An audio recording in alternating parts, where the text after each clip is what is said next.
அஸ்ஸலாமு அலைக்கும் வரஹ்மத்துல்லாஹி வரகாத்துஹு.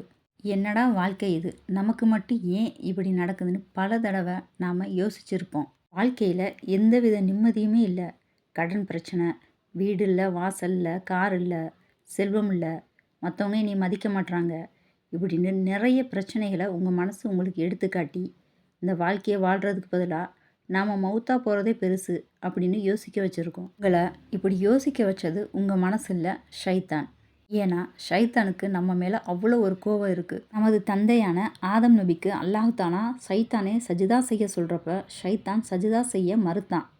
மேலும் அல்லாஹ்கிட்ட உனது கண்ணியத்தின் மீது சத்தியமாக மனிதர்களில் அதிகமானோரை வழிகடிப்பேன் என்று சவாலும் விட்டான். காஃபிர்கள் மௌத்தா போயிட்டாங்களா, அவங்களுக்கு நிரந்தரமான நரகம் உண்டு.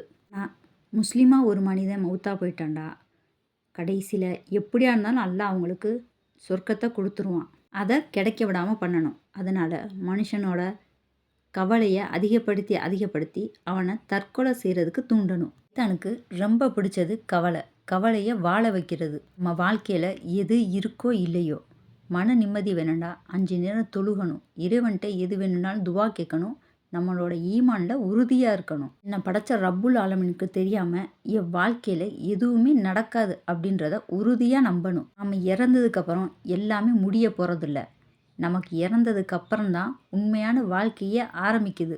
ஒரு மனுஷன் இறந்ததுக்கப்புறம் கபூரில் அடக்கம் செய்யப்பட்டதுக்கப்புறம் அவன்கிட்ட சில கேள்விகள் கேட்கப்படும். அதுக்கு சரியாக பதில் சொன்னால் தான் அடுத்த வாழ்க்கை எப்படின்றதே நிர்ணயிக்கப்படும். 2வது சூர் ஊதப்பட்டதுக்கப்புறம் தான் எல்லாத்தையும் அல்லாஹாலா கபூர்லேருந்து எழுப்புவான். அதுக்கப்புறம் கேள்வி கணக்கு இருக்குது. அதுக்கப்புறம் தான் சொர்க்கமா நரகமா அப்படின்ட்டு தீர்மானிக்கப்படும். இந்த உலகத்தில் உயிரோடு இருக்கும்போது நமக்கு ஒரு கஷ்டம்டா, அல்லாஹ்கிட்ட துவா செஞ்சு பிரார்த்திக்கலாம், அழலாம், இல்லை மற்றவங்ககிட்ட சொல்லி அவங்க மூலியமாக ஆறுதல் தேடலாம். ஆனால் நம்ம மரணிச்சிட்டோம்டா, நமக்காக நம்முடைய ரப்புவும் நம்ம செஞ்ச அமல்களையும் தவிர வேறு எதுவுமே நமக்கு இருக்காது. எல்லாம் சொல்கிறான், ஒரு ஆன்மா செய்த கடுகளவு நன்மையாயினும் சரி, கடுகளவு தீமையாயினும் சரி, அதற்கான கூலி கொடுக்கப்படும் அப்படின்னும், எந்த ஒரு ஆன்மாவுக்கும் அந்நாளில் அநீதி இழைக்கப்பட மாட்டாது அப்படின்னு அல்லாஹ் தாலா சொல்கிறான். இவ்வளோ பெரிய கஷ்டமானாலும் சரி, அந்த கஷ்டத்தில் நாம் தனியாக இல்லை, நம்ம கூட நம்ம படைச்ச ரப்புல் ஆலமீன் இருக்கான்.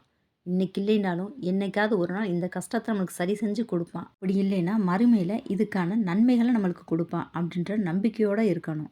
அல்லாஹு தாலா சொல்கிறான், ஈமான் கொண்ட மனிதர்களை தொழுகையை கொண்டும் பொறுமையை கொண்டும் உதவி தேடுங்கள், நிச்சயமாக அல்லாஹ் பொறுமையாளர்களுடன் இருக்கிறான் என்று சொல்கிறான். அல்லாஹ்வின் தூதர் ஸல்லல்லாஹு அலைஹி வஸல்லம் அவர்கள் கூறினார்கள், நாளை மறுமை நாளில் அல்லாஹு தாலா செல்வ செழிப்புடன் வாழ்ந்த ஒரு செல்வந்தனை எடுத்து நரகத்தில் முக்கி எடுப்பான். பிறகு அந்த செல்வந்தனிடம், உலகத்தில் நீ ஏதேனும் இன்பங்களை அனுபவித்தாயா என்று கேட்பான். அதற்கு அந்த செல்வந்தனோ, நான் எந்த விதமான சுகபோகங்களையும் அனுபவிக்கவே இல்லை என்று கூறுவான்.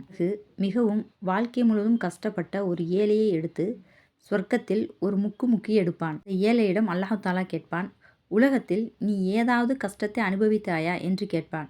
அதற்கு அந்த ஏழையோ, நான் எந்த விதமான கஷ்டத்தையும் அனுபவிக்கவில்லை என்னுடைய ரப்புல் ஆலமீனே என்று கூறுவான். இவ்வளவுதான். இந்த உலகத்தில் நம்ம அனுபவிக்கிற கஷ்டம் மறுமையில் நாளைக்கு நன்மையாக வந்து சேரும் அப்படின்ற நம்பிக்கையோடு வாழணும். அதுதானா நமக்கு ஒரு கஷ்டத்தை கொடுக்குறோம் அப்படின்டா நமக்கு ஒரு நலவு செய்யத்தான் அதை கொடுக்குறான்னு நம்ம நம்பணும். எவ்வளோ பெரிய கஷ்டத்துலையும் அல்லாஹ்கிட்ட போய் துவா செய்யணும். இறைவன் மேலே நம்பிக்கை இழந்து வேறு எந்த தப்பான முடிவும் எடுக்கக்கூடாது. உண்மையாளனா நம்பிக்கையாளனா அல்லாஹ் இருக்கும்போது, நான் கேட்காம எவ்வளோ ஞாபகத்துக்களை என்னுடைய வாழ்க்கையில் கொடுத்த ரப்புல் ஆலமீன் இருக்கும்போது, நான் ஏன் மற்றவங்க கிட்ட போய் என் கவலையை சொல்லணும்? அவன் இருக்கான், அவன் போதுமானவன் என் கவலையை தீர்க்க அப்படின்ட்டு நம்பி அல்லாஹ்கிட்ட துவா செய்யுங்க. நிச்சயம் உங்கள் கவலையெல்லாம் சரியாயிரும். இறைவன் மிகவும் கருணையாளன். அவன் நம்மளோட துவாக்களை கேட்பவனாகவும் நம்மளுடைய மன கஷ்டங்களை அறிஞ்சவனாக இருக்கிறான். நம்பிக்கை இழந்து விடாத என் மனமே, எனக்காக எனது ரப்புல் ஆலமீன் இருக்கிறான்.